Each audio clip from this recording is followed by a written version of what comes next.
Hello investors and welcome to yet another 180 Markets Weekly Wrap. Wow, that is all I need to say about the market right now. Certainly there is a lot of weakness around and the story continues to be inflation. But the other point I want to note that I don't necessarily think enough people are talking about is where the real surprises are coming from. And that is the UK. That's right, it is not the US, it's the UK, where we are seeing bond moves 25, 50 basis points in a single session. To put that in perspective, those could be moves that take place over an entire year. And not only that, the Bank of England, while every other central bank is tightening, has decided to loosen monetary policy. What does it mean? It means uncertainty, nervousness, and also this is happening during a period of seasonal weakness.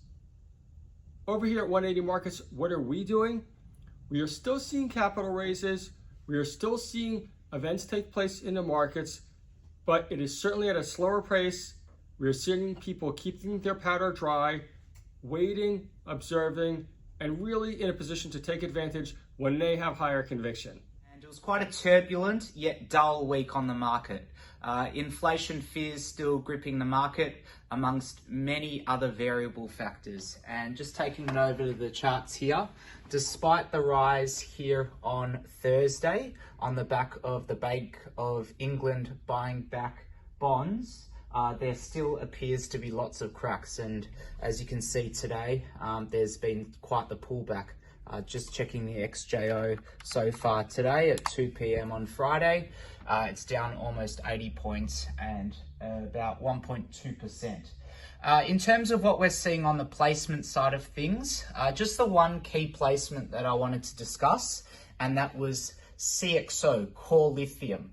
Now, they're doing an $110 million placement at $1.03.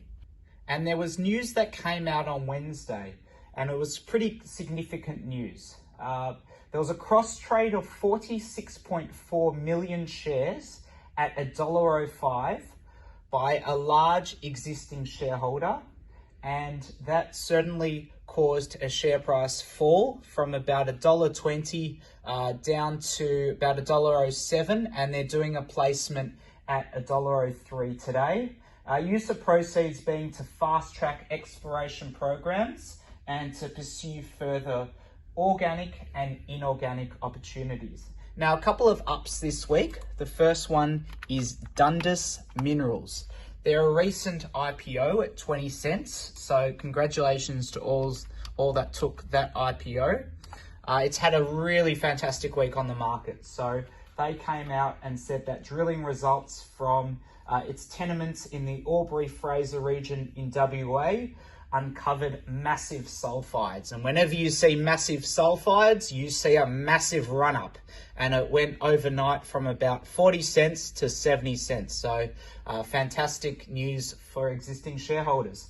Another up this week is MGA, is the ticker, Metals Grove Mining. Now they're also a recent IPO, and really happy for those that stuck by the tough opening from IPO of 20 cents. I think they were trading down as low as 9 cents in recent times. So well done to those that held through that tough period, and it shot up to 32 cents on Wednesday after Lithium Potential was announced at its Upper Coneda Lithium project. And as I'm sure you guys are aware, the market just feeds off any lithium potential. And just one down this week that I was really keen to talk about, and that's Anson Resources.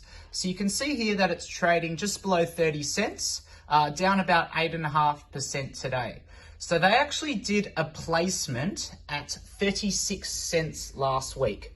And as you can see here, it's traded just below the placement, seriously, the whole time. And even before shares were issued, I think shares were issued here on Wednesday, it was already over 10% below placement price and dropped to as low as 27.5 cents on Thursday. It rebounded following drilling results from its Paradox Lithium project, but still trading below that placement price quite significantly. So yeah, that's all that we've sort of seen on the market this week. Hopefully there'll be some more news and a bit more excitement next week on the market. But yeah, tough times ahead.